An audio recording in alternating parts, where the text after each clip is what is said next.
Welcome back to the Reid Connect-Ed Podcast. I'm Alexis Reid, along with my brother, Dr. Gerald Reid, and today we're going to talk about emotions. We all have them. They sometimes feel like they're all that exist in our worlds. They could drive behaviors, actions, motivation, and so much more. How are these constructs of abstract things that we can't see be so impactful in our lives? Today, we're going to talk all about emotion. So we've talked a lot about therapy and the therapeutic process in previous episodes, and mental health and emotional health comes up so often, pretty much in everybody's life. I wonder if you could tell us a little bit more about what this therapeutic process is like when people come to you and say, listen, I'm feeling a lot of feels. I want to try to feel better. Help me to do that. Yeah, emotions are a big part of therapy because people come to therapy usually because they don't feel well. There's something that they're experiencing that is impacting their emotions and how they feel. One of the best quotes I think I heard from one of my patients at one point was, I asked him why therapy is helpful. And he said, I have these big, huge emotions and you really help me to break them out into pieces, into parts to understand them. And that's what therapy sessions a lot of times is about, trying to just break them down into pieces to understand, first of all, what is it that you're feeling? We have more feelings than just sad, mad, and glad and anxious. There's a lot of nuances to feelings. There's a nice website called the Atlas of Emotions that you can go to look at, just different aspects of emotions that are there that help you to be more specific about what exactly it is you're feeling. Are you disappointed? Are you anticipating something that's making you anxious? Are you ruminating on the past that's making you feel regret or feel embarrassed or shame? Whatever it is, there's a lot of different emotions. So first of all, I just want to say part of therapy is to get more in touch with exactly what you're feeling so it's not so vague or abstract. I'm so glad you brought that up because in my graduate work, I was introduced to this psychologist known as Dr. Jerome Kagan, Jerry Kagan. You both share the same nickname. And the late, great Dr. Kagan is also a New Jersey native like you and I are, and ended up in Massachusetts. And we were privileged enough to get to know him before COVID, before he passed away. And in my studies of developmental psychology and thinking about how we basically develop, evolve, and behave in our worlds, I really appreciated his work, not only for the twin studies he did or his studies on personality or his work that moved the field forward to understand child development, but he wrote this book that really resonated with me. It's called What is Emotion? And in that, one of the biggest takeaways that I had from reading that book was that in the English language, there aren't really a ton of different ways to get very specific about what we're feeling. In different languages, there's little nuances. Like when we talk about love, there might be like 13 or 14 different words that describe different levels and versions of love.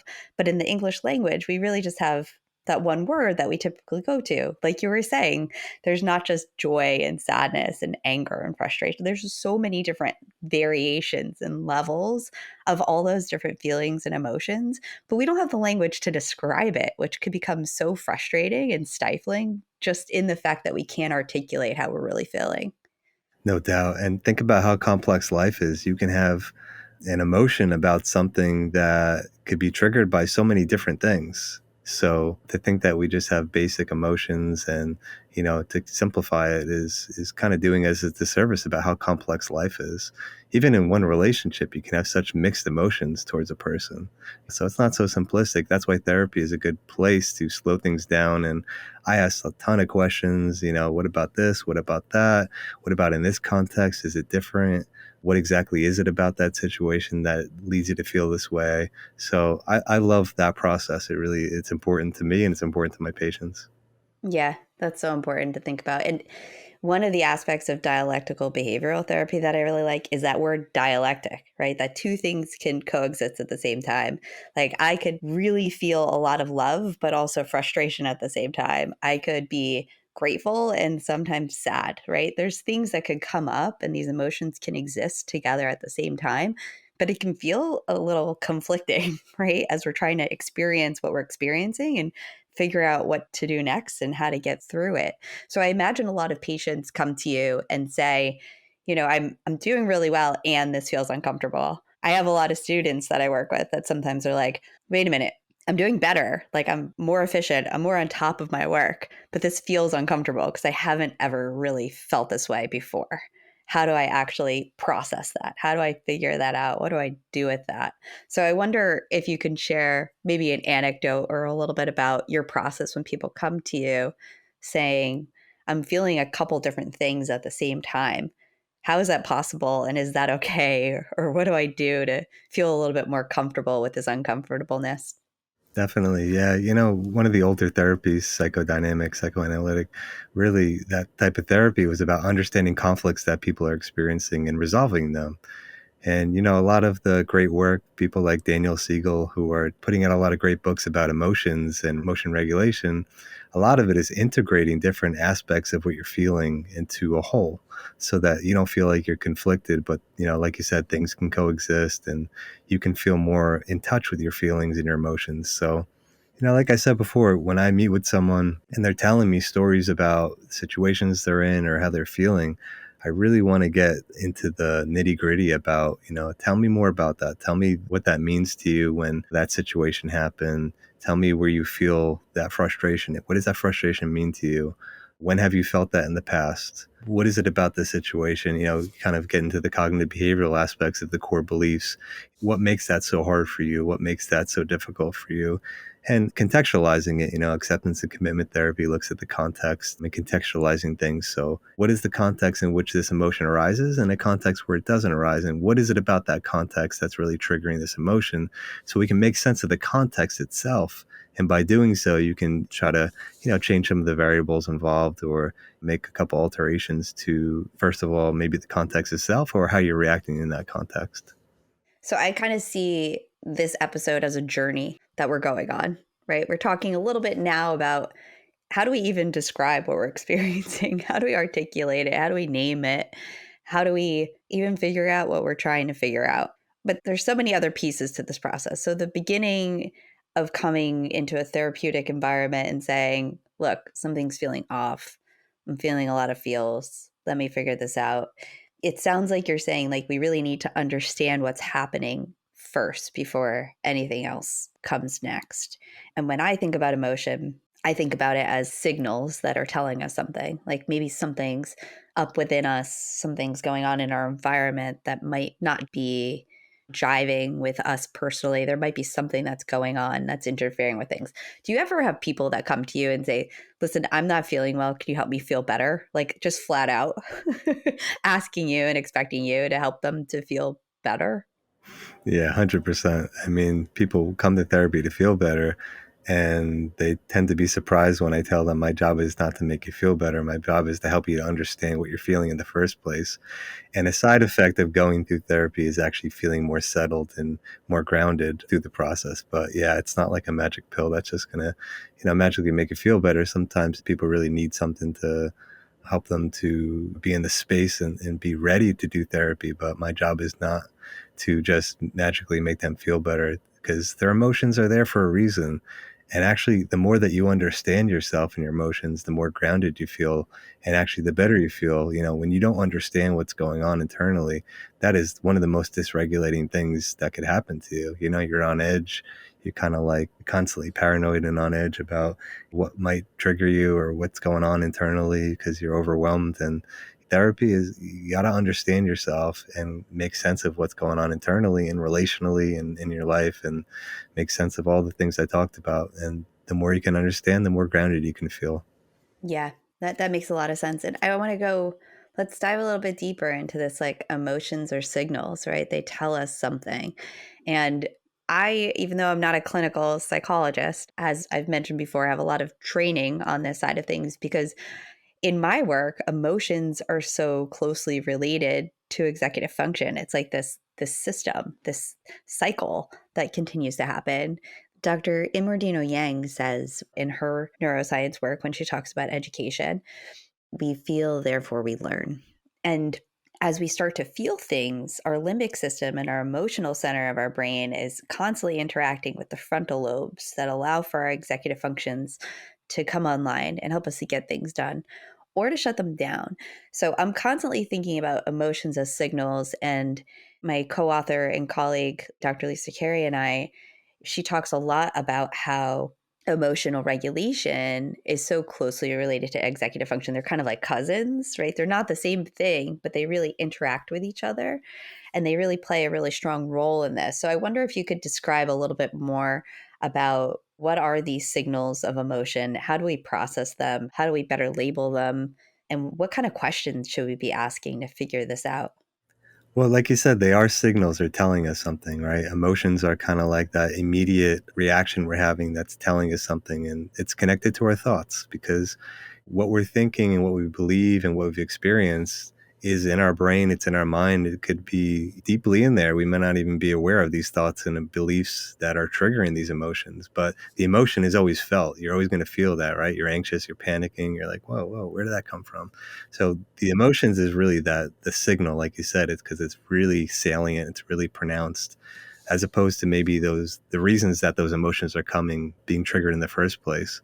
So again, it's like you want to pay attention to that signal, and then you kind of work backwards and say, okay, first of all, give language to it. What are some ways you can give language to the emotion? Let's develop some different words you might use to identify it. You might even give kind of a list of emotions and say, which one is it? Pick it from the list. But again, it's like the emotion itself is that reaction, it's that signal, but then you got to kind of work backwards because those thoughts, those beliefs, those past experiences that are triggering that emotion, they're not so salient. They're not so present. You kind of have to dig in to figure out where it's coming from.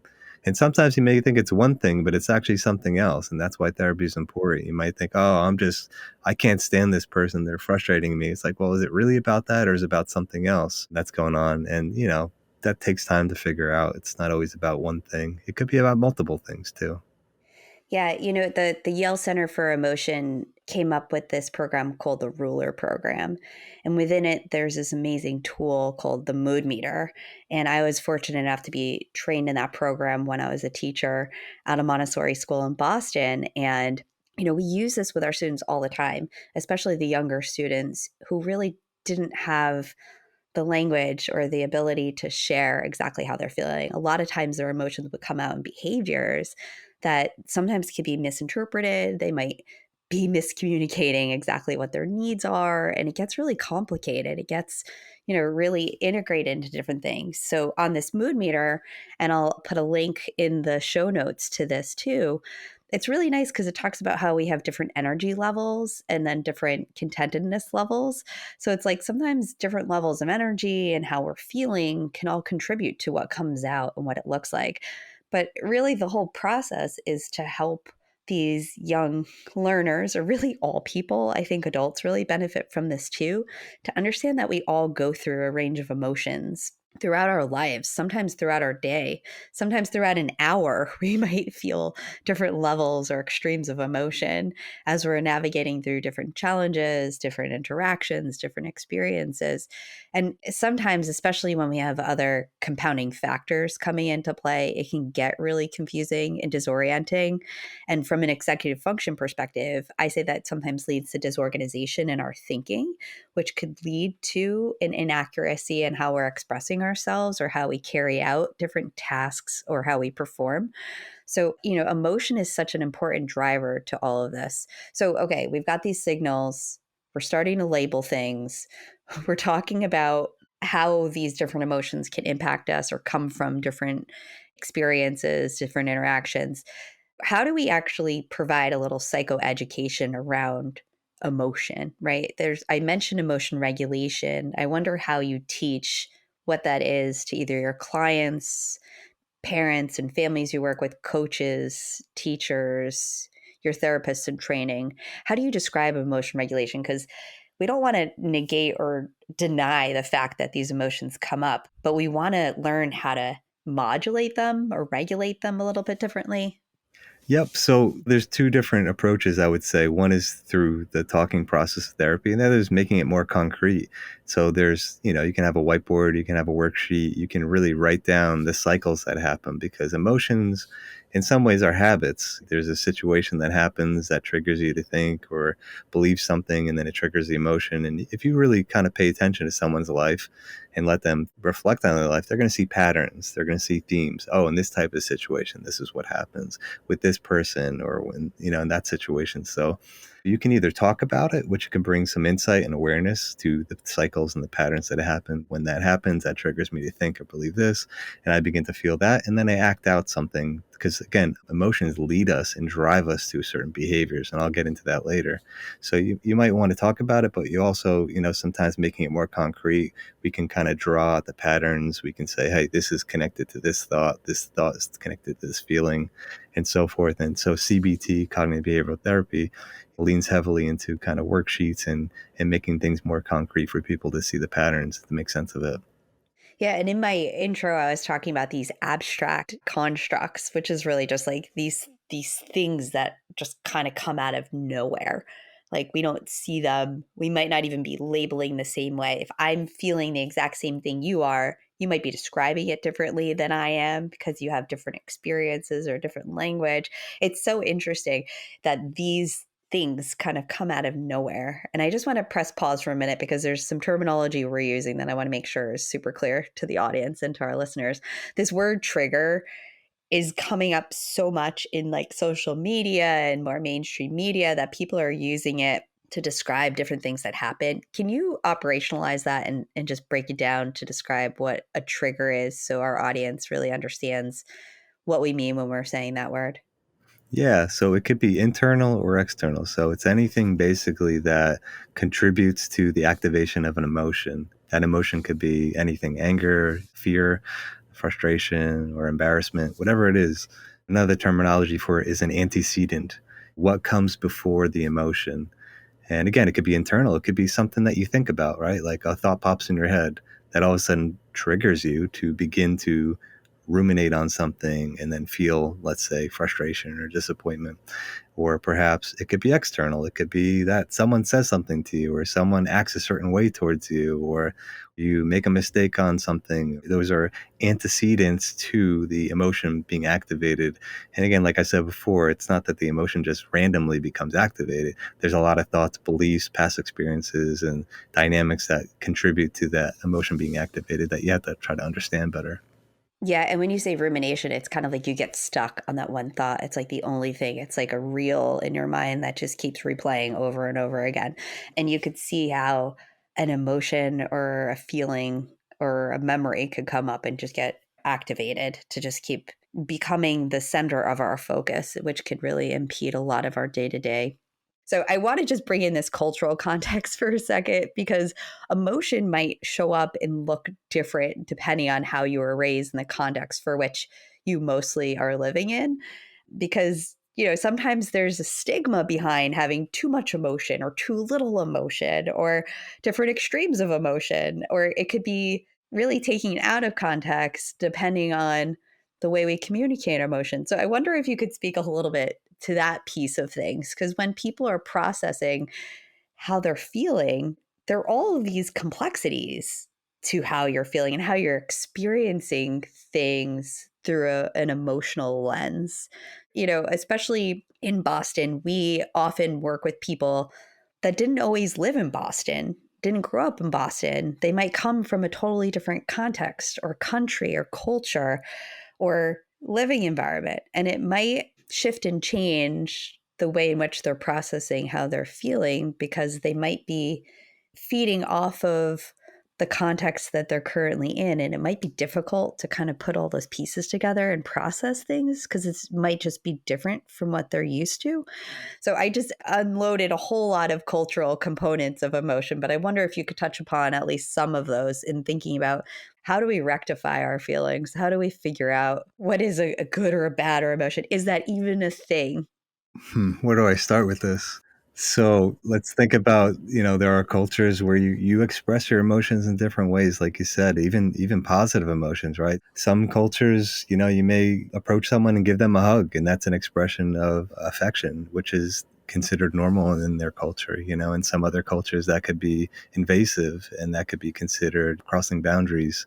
Other emotions that could be there, some are expressed, some are suppressed, right? Some cultures, you don't want to act proud. That's looked down upon. You don't want to express your individual nature and be proud of yourself. You want to focus more on the collective and feel like you're contributing to collective. It's not about you. In other cultures, feeling proud of yourself is important, and you do want to identify who you are and express your individuality with a sense of pride. And who's to say which is right or wrong? It depends on the culture and what people care about and what brings meaning to them. So I got to be really careful to understand the cultural background. Like you said, that's a really great point that you're bringing up. And some emotions, like, what people are afraid of could vary on different cultures, right? Some people could be afraid of completely different things depending on the culture that they're part of. How anger is expressed could be different, like you said. The way in which people are allowed to express their opinions. And you got to understand, and sometimes people can suppress things about themselves because culturally it's kind of conditioned. So again, it's not about right and wrong. It's about understanding how that affects the person's well-being. And my job is to figure out, how does the culture impact the person, and vice versa? And also, most importantly, how does the well-being of the person play a role here so that I can prioritize their well-being? And, I've had someone who felt like the culture they came from, they wanted to integrate not only their culture, but also the culture that they're living in now. And that's a process of integrating different aspects of different cultures rather than just kind of teetering between one or the other, or only aligning with one or the other, and kind of embracing that, which is a very conflicting process, right? And that's going to create a lot of emotions in of itself. So that's a really good point you're making. Yeah, I appreciate that. It's tricky. And for the record, I don't think there are good or bad emotions. I was just queuing you up to see your wisdom and insight around that. But it's interesting, and I want to just kind of tackle some of these more difficult questions about emotion, because oftentimes there's mixed emotions. Sometimes we want to turn emotions on or off. Oftentimes, more often than not, there's a lot of nuance to the emotion that we're experiencing. We might overreact or underreact to different situations. And sometimes they might not even be accurate responses to the situation. Sometimes our brains can play tricks on us too, where we might react to something that might be fear-based in one situation or context, but might not be in another, where it can get really confusing. And we might have these responses that can really impact the way in which we navigate through our days. No doubt. You can have two people in the same situation, let's say facing the same problem, and they can have very different reactions emotionally. And part of that is their temperament, right? Not everybody's the same. Some people have more emotionality and what we call neuroticism than others, which just means you're more prone to negative emotions. There are differences in personality traits and temperament that exist between people. So two people, again, can experience one situation or one problem with very different reactions. Good connection back to Dr. Kagan's work around temperament and a lot of the twin studies he did, that even two twins that could be raised exactly the same might have very different reactions and responses and temperaments. It's really fascinating. I wanted to talk about all this because I really would like to try to break down some of that stigma around having and feeling emotion, because however we present or express the emotions for which we're feeling, they're all valid, right? They're all things that we feel and experience. And I would say, and I'll be curious to hear what you have to say, that one of the big parts of therapy and mental health is really figuring out how we kind of sit with and live with emotion in a way that doesn't take over our lives and allows for us to still work towards goals and perform in ways that feel comfortable and supportive. Definitely. Any therapist of any theoretical orientation, any therapy that they're doing, it's a commonality between all therapies that you want to help people to face their emotions. We're very good as human beings at avoiding difficult emotions. The classic example is using substances to numb emotions. That's kind of the classic example of that. But there's a lot of different ways we do it. We can project onto other people. We can basically accuse other people of feeling the way that we're feeling ourselves, or We could distract ourselves to no end with every distraction you can think of to just not face what you're feeling. And look, again, I don't want to say what's right or wrong about how people deal with their emotions, but at some level, it could be that the avoidance is preventing you from facing some aspect of your life that's really meaningful and really important, that maybe there needs to be a resolution to it.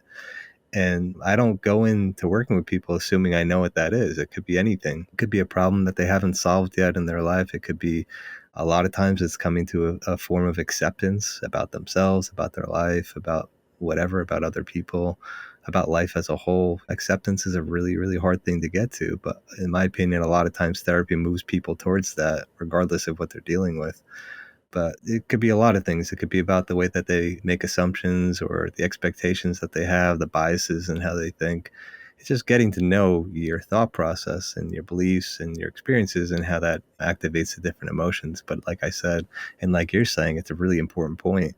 Nobody likes to feel negative emotions. I mean, some people, maybe embrace it. Maybe that's their inclination. And you can think of like comedians, right? Comedians tend to be kind of depressed or have a hard time in life and they channel their negative emotions. Even creative people with music, right? Like sometimes when I'm most disappointed in my life, I come up with the best song that I've ever come up with, right? And so, people can learn how to engage with their emotions and see what they can do with it. And sometimes it's channeling it, and sometimes it's understanding it and resolving something inside themselves.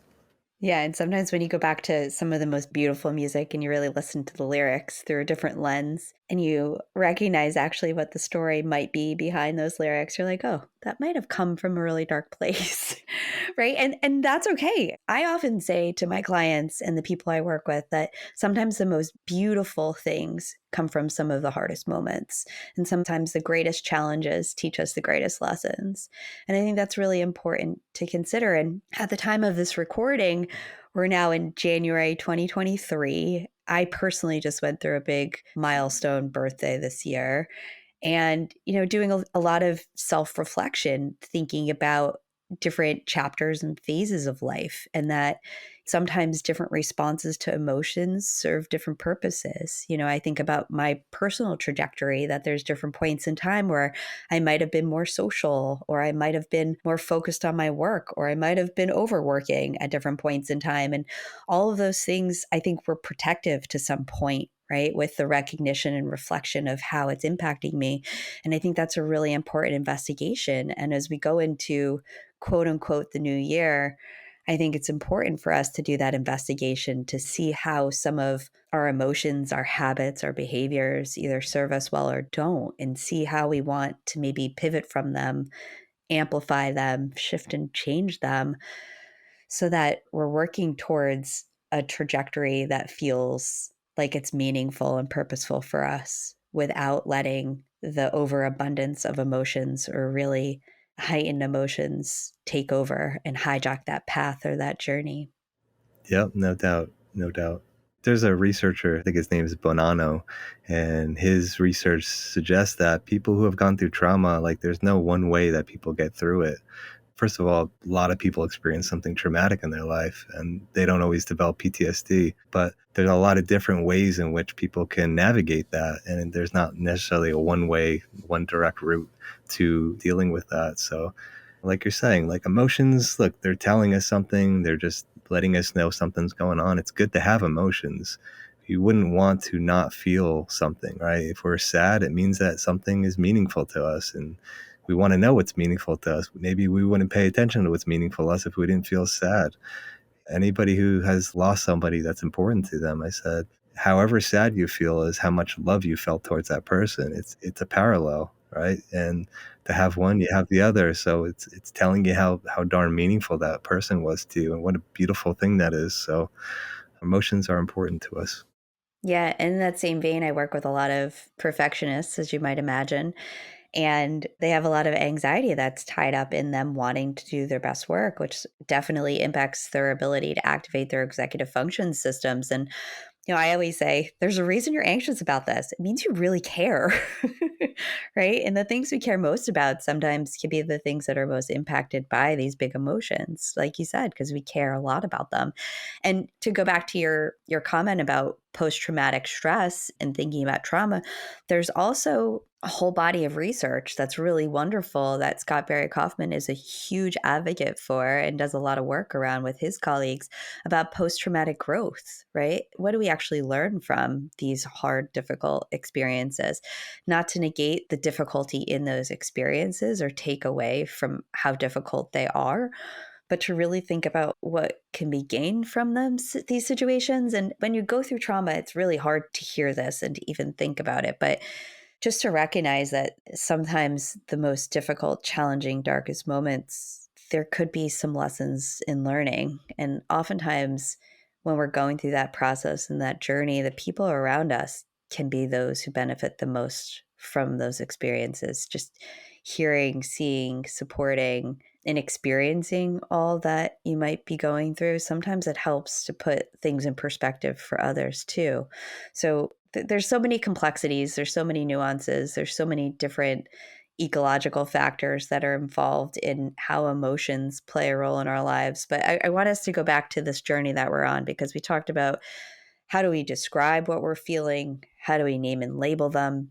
How do we start to recognize what these signals are telling us? What do we start to do with that in the process? And then there's this whole other aspect of things that personally I get a little bit frustrated by, because in social media world, it's almost like if you feel big emotions, you need to have a psychological diagnosis for these big emotions. Like you need to be labeled with something.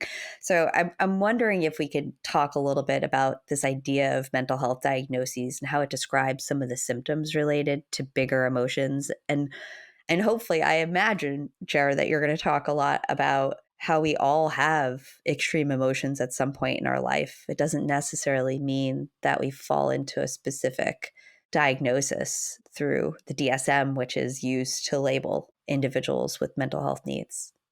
Well, emotion dysregulation, which is essentially having emotions that just feel overwhelming and dysregulated and kind of disproportionately extreme to different situations. So that's one way to look at it, is that when it becomes clinically significant, it's like your emotions in relation to the situation you're in is disproportionately extreme. And that could be subjective and kind of have a debate about what constitutes disproportionate, right? But that's kind of the idea behind it. And emotion dysregulation actually is an underlying factor of all different diagnoses, whatever you want to label someone as, whether they're generalized anxiety disorder, major depressive disorder, social anxiety disorder. Emotion dysregulation is really at the heart. And Dr. David Barlow at CARD really emphasized this, that regardless of what diagnosis we're talking about, it's emotion dysregulation.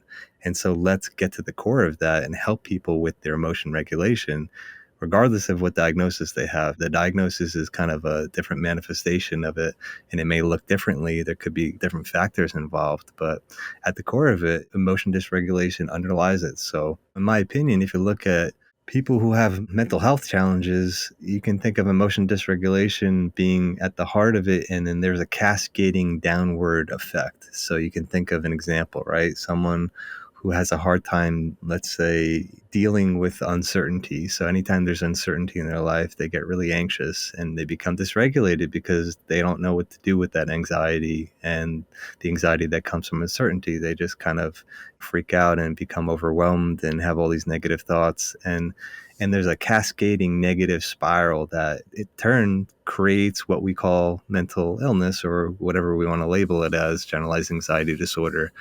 But essentially what it is there's something that's an antecedent that's triggering feeling anxiety. In this case, it's uncertainty, and the person doesn't have any ability to do something about that anxiety.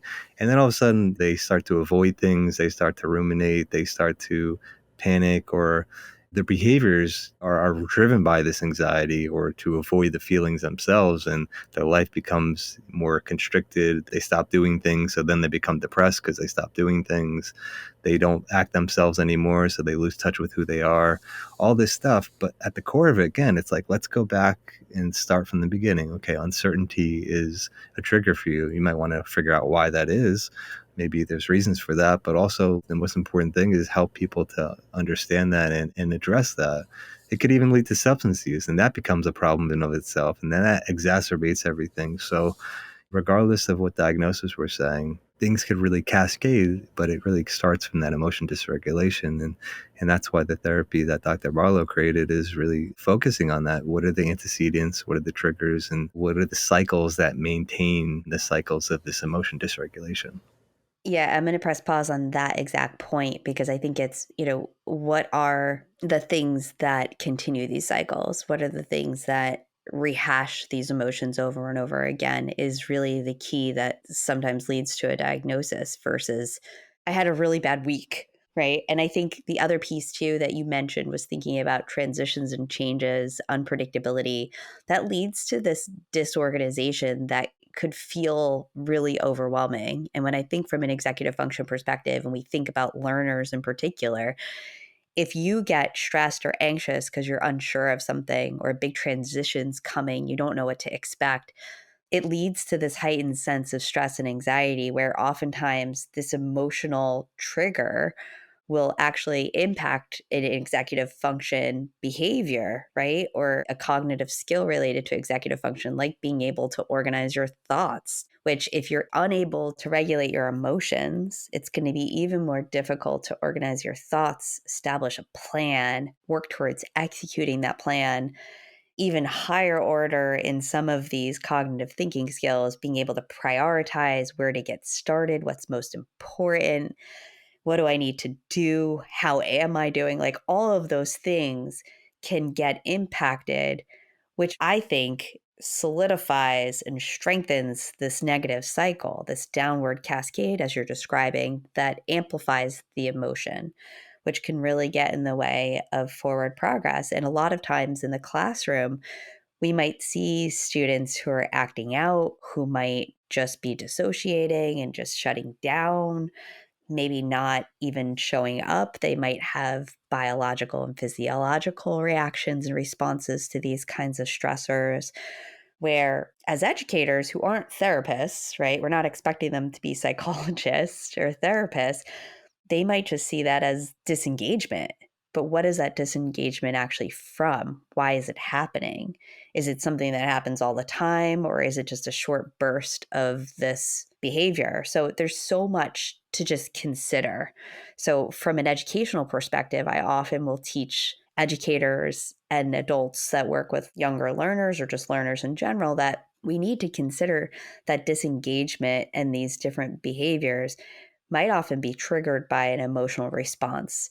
And not that we need to, again, be therapists and treat them for whatever they're experiencing, but just acknowledging what's happening for an individual is really empowering. And 9 times out of 10 with the people that I work with, my clients will say, I just wish somebody asked me what was going on and how could they help without making assumptions, without trying to fix the problem, without telling me I shouldn't be feeling these emotions.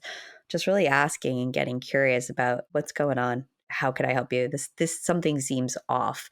So that leads me to thinking a little bit more about what do we do when we're around people who are experiencing big emotions, who are going through this experience of feeling dysregulated and hopefully on a journey or a path to getting the resources and supports that they need. What do we do to help support this process for people who are going through it?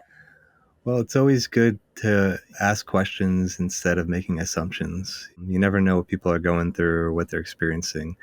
And another thing to remember too is that we tend to focus on behaviors and the downward spiral of people's problems rather than the emotion itself, right? Because when people are having a hard time emotionally, they could do things that are unpleasant to other people, and it creates conflict, it creates friction. And so someone in the room's got to be able to have the frame of mind and the patience to slow things down and to go back to what is actually going on for this person. Let's not focus on all these behaviors and all the cascading downward spirals, but like what is at the core of it? Let's go backwards. And what are the real problems the person's having that haven't been solved? What are the real thought patterns that are leading them to feel a certain way that's dysregulating them? All that stuff, and to support them with that. And to be frank too, the person going through therapy, there is responsibility on them, in my opinion, to invite other people into their process if they feel comfortable doing it, because other people, if they have no insight into what's going on because they're shutting down or they're avoiding everybody in their life who cares about them, who wants to help them, it doesn't really help very much. It just creates more friction, and it's a missed opportunity when people can learn how to support you. Like, that's what they're there for. These people are the people who you can count on to support you and to help you. So, as you're going through therapy, it's important to gain a lot of insight into yourself and to find ways to allow other people to support you and be part of your process, and to also just celebrate the little successes that you have that other people may not realize. Share that little success of things that you did that you feel proud of, that you really figured out a way to regulate yourself or try something different or solve a problem or use a strategy. Let other people really be part of your process, because people who love you and care about you genuinely, you're lucky if you have that. It's not great to dismiss how important those people are in your life when you're feeling bad. Very true. And often when we're feeling bad, that's exactly what we do, is we shut off the people we love and care about the most, because we're trying to either protect them or isolate ourselves to try to figure it out on our own. It's a really interesting cycle and pattern that sometimes comes up. But the investigation of these habits, these behaviors that are related to this impetus of an emotion that comes up that directly relates to it, is really important. And I think more than ever, I talk about this a lot, that especially after this time of COVID, not just because of the pandemic, but because of so much that emerged during this time where people started paying attention differently to different things in the world and in history, that I think that we're all at a different level of emotional well-being, that I think we're all at a different baseline of anxiety than we have been before. And it probably is a lot higher than it ever has been as a collective. I would love to see research on that one day, but I could imagine that everybody's experiencing that in some way. And I think it's emotionally exhausting and draining what we've been through. I mean, Lex, your point is well taken, because going through life, I don't think we as human beings realize how things affect us. There's so many things that affect us on a daily basis that we don't realize. I mean, you can just have the news on for like a couple hours in the day and you don't realize how much that affects you. You can be scrolling through social media. There could be just things that are considered normal that really, you got to take a step back and say, wait, why have I normalized this so much to the fact that it's creating stress or depression, and I'm allowing it to just be part of my life and not even realizing how I'm interpreting it or affecting me. So it's really important to just take a wide scope and to see, wait, like, how is this affecting me? Even like relationships. What about this relationship? Maybe I need to help this relationship get better because it's a constant thing that's creating stress or there's underlying emotions. So maybe I need to deal with that and make it better because it's unnecessarily creating stress or distress in me. Oh my gosh, just today I have a new news app on my phone, and there are these updates and alerts, which I need to turn off the notifications, because I noticed just seeing the content in the title of some of these news articles was making me stressed and sad. And it felt horrible to think this, but I said to myself, I know that this stuff happens every day all around the world, but just seeing this one headline of this one incident is stressing me out as if it was happening to me personally. Right. And I think that's part of the point, right? I think the news and the media is trying to get us to emote, to connect, to feed into some of the fear of all of the terrible things that do happen in the world.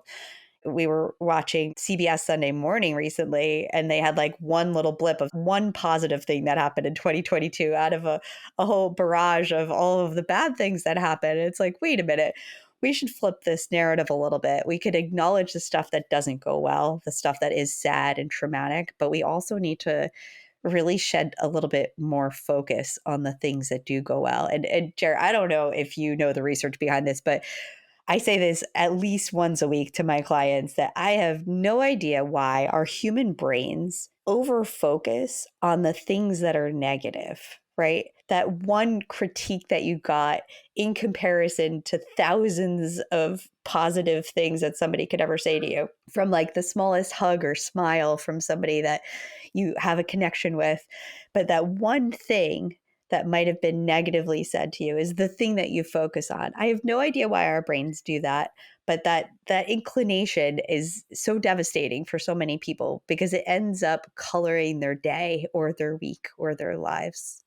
Yeah, we're very self-protective, in some ways that could be evolutionarily the psychology of it, that we always want to be aware of what the threats might be to us. And as society has changed, those threats change from things that used to be more primal to things that are more social and relational and about our image and about all this stuff. So that definitely is a big part of it. We're a very self-protective species. And as we're getting towards the end of this episode, you made a really good point. There are reasons to feel negative emotions about bad things that happen in life. And that's important because that makes us realize that we should care, and it helps us to realize that we want to make the world a better place. And at the same time, and even with things that happen to us, there's negative things that happen to us that are challenging or stressful or traumatic. And I said this to one of my patients going through a lot of different things. I said, remember that it's easy to forget that a full life is all different emotions. And as much as there's bad, there's good. There's a lot of good. And it's our job, it's our responsibility to not lose sight of that and to hold on to that, because otherwise it's just all darkness. And the darkness is like a wildfire inside of us. And then we spew that onto other people. We have to remember to realize that life is not just darkness and sadness. It's also all those positive emotions. And it's more than just happiness and excitement and what we call nowadays a dopamine hit. It's more than that. It's being satisfied, fulfilled, grateful. It's being in awe. It's being curious. It's being open-minded. It's so many different emotions that you can have that we have to remember and embrace. Because if we don't, they will go away. And especially now in society, it's very easy to fall into despair because it's just being bombarded onto us. And the reality of life is not all despair and doom and gloom, but sometimes we have to be the ones that activate those positive emotions. We have to be part of that. And if we're not part of it, it's going to disappear because, it's a feeling. It's not like something that's out there. It's not like positive feelings and positive emotions and meaning in life and good things randomly happen. Like, we have to be part of that. As human beings, we have the ability to be part of creating that. And so I think we're at a time in society right now, we got to remember that and make good things happen. And that could be something so small. Just remember, a very small thing can have a big positive impact on someone else. And that could in turn help someone else to help someone else. So a full life is full of emotions. It's everything. It's sadness, it's crying, and it's laughter, it's joy. That is what a full life is. A full life is not being happy all the time, and it's not being depressed all the time. That's not a full life. So we have to find ways to embrace all of it because that's what life is. Very well said, Gerald. And as I tell my clients all the time, I can't control the darkness and the negative things that happen in our world, but I can control the light that I share and shine. Sometimes it's not always as bright as other times, but that's the only thing I know I have control over. And hopefully it ignites somebody else's light or helps to amplify others. And that's the point of the work that you and I do every day. And hopefully that message shines through and is resounding through this podcast as we hope to continue to shed more light. And we're grateful for all of you. And we hope everybody is well. And we look forward to one more episode in the season, and then we'll come back after a few months. But please feel free to catch up on other episodes as we move forward. And thanks so much for your time here today on Reid Connect-Ed Podcast. Thanks, Lex. Great talking with you again.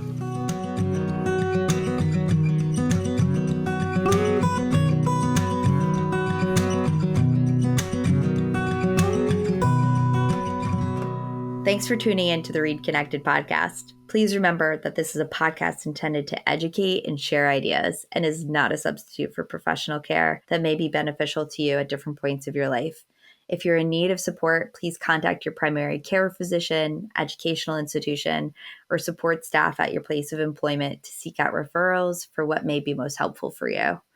Ideas shared here have been shaped by many years of training, incredible mentors, research, evidence-based practices, and our work with individuals over the years, but is not intended to represent the opinions of those we work with or are affiliated with.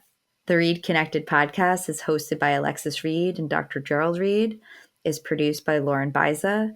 Our communications and marketing coordinator is Colin Feheley, and original music is written and recorded by Gerald Reid.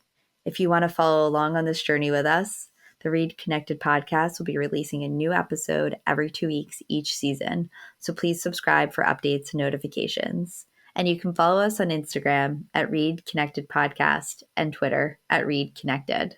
REID Connected. We're grateful for you joining us and look forward to future episodes. In the meantime, be curious, be open, be well.